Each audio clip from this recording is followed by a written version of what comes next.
Right. Music is controlling your life. You can't seem to go anywhere without having your AirPods in. You can't go anywhere without having your headphones on. And you crash out when you realize you forgot them. And your day goes bad. And everything goes south for you. You know. You don't want to talk to anyone. You don't want to listen to anyone's opinion because you don't have your headphones. And music is really controlling your life. And you've noticed this, or maybe you haven't noticed it, but you feel the conviction. What you need to realize is there's two types of music. There's secular music and there's carnal music. And the meaning of secular is not connected to spiritual or religious matters. And the meaning of carnal is relating to physical, especially sexual needs and activities. There's carnal artists and secular artists.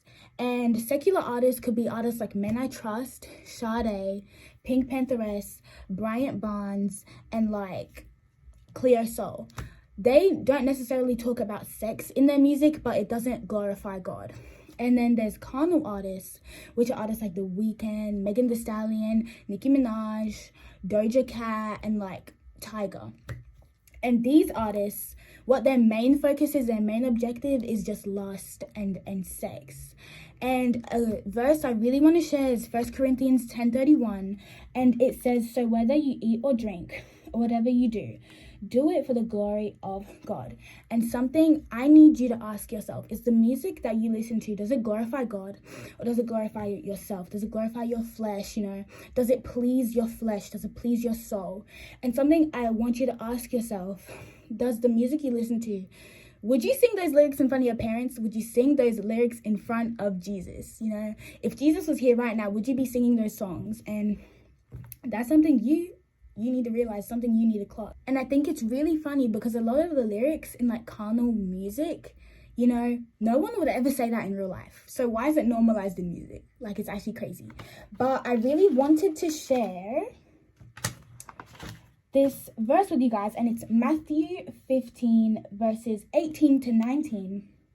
And it says, "But the things that come out of a person's mouth come from the heart, and these things defile them. For at the heart come out evil thoughts, murder, adultery, sexual immorality, theft, false testimony, and slander."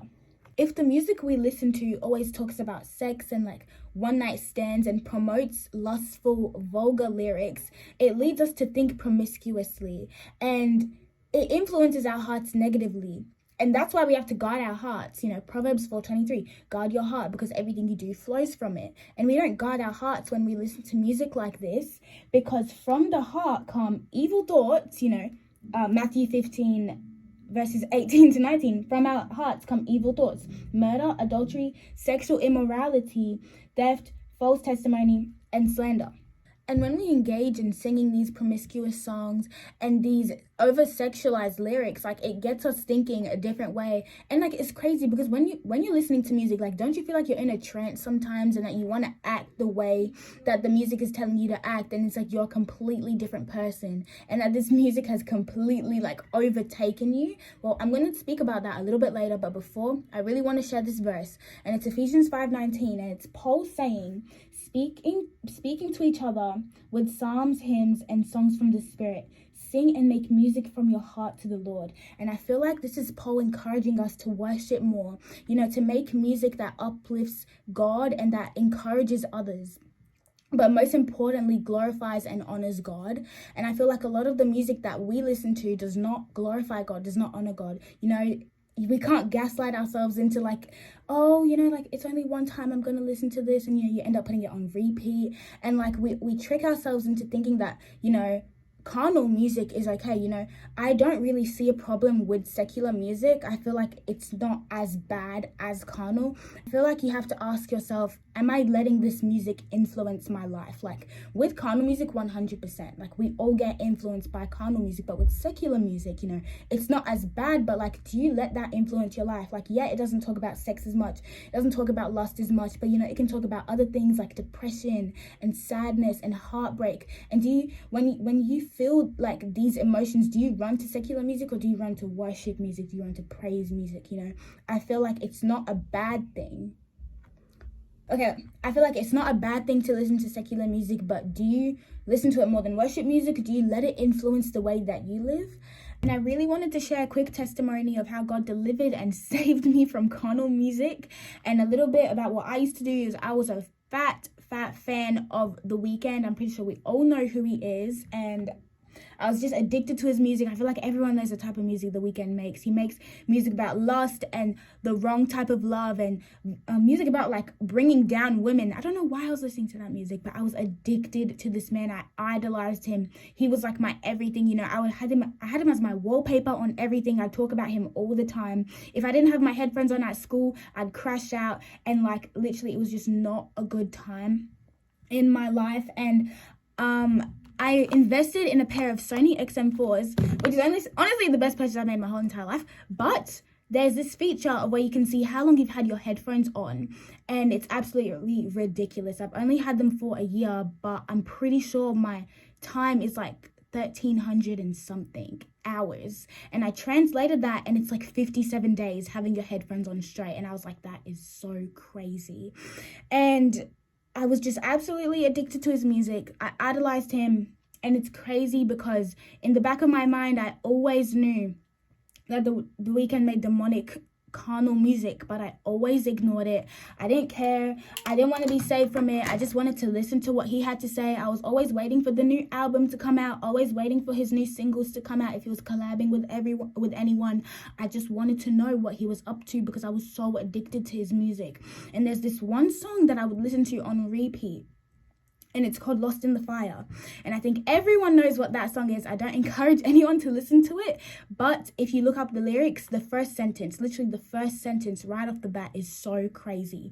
And I'd sing these with no shame, so loud. I turned the volume up so high, and I just sing these lyrics, and it led me to think so promiscuously. It led me to just want to act on these feelings, and thank God I never acted on them. But it just led me to be so delusional and led me to want the wrong things at such a young age. And it was crazy because I actually streamed that song. I have the receipts. On my Spotify Wrapped, it came up. Obviously, The Weeknd was my most listened to artist. But on my Spotify Wrapped, it said I listened to that song 423 times on Spotify alone. And I usually like used YouTube and watched the music video. And that number is well over 423. Like, I'm sure it's like 1,000 because I had that song on repeat. I couldn't sleep without listening to that song. I woke up and that song was in my ears. I had my headphones on the whole night. Something about the song, the melody, you know, the instrumental had me on a chokehold. I felt like I was in a trance when I was listening to that song, and it'd make me act up and be violent and angry, but overly sexualize myself and just think of myself I was really delusional. And it was a really tough time in my life, but God delivered me from it. And I used to have posters of The Weeknd on my wall everywhere. I felt the conviction to take the posters down and put Bible verses, you know, put uplifting quotes on there, you know, stuff that will actually help me and not The Weeknd's face everywhere. And yeah, I felt the conviction. I teared the posters down, and it was really ugly, you know, but something beautiful about the God that I serve is that he turns ugly situations into good situations. Sorry, my phone was about to die. But he turns ugly situations into good situations.